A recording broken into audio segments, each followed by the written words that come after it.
Nigerian singer Davido was spotted looking pale at his uncle's inauguration at Demola Adeleke in Osun State.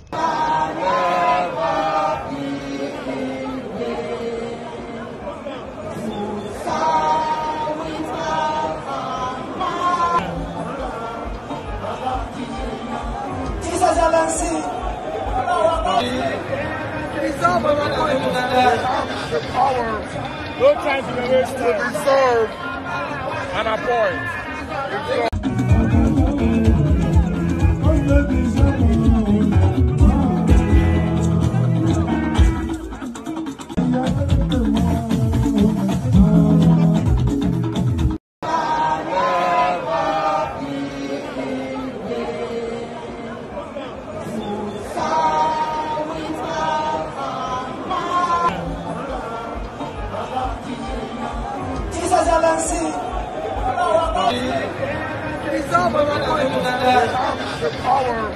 No time to be wasted. To serve and appoint.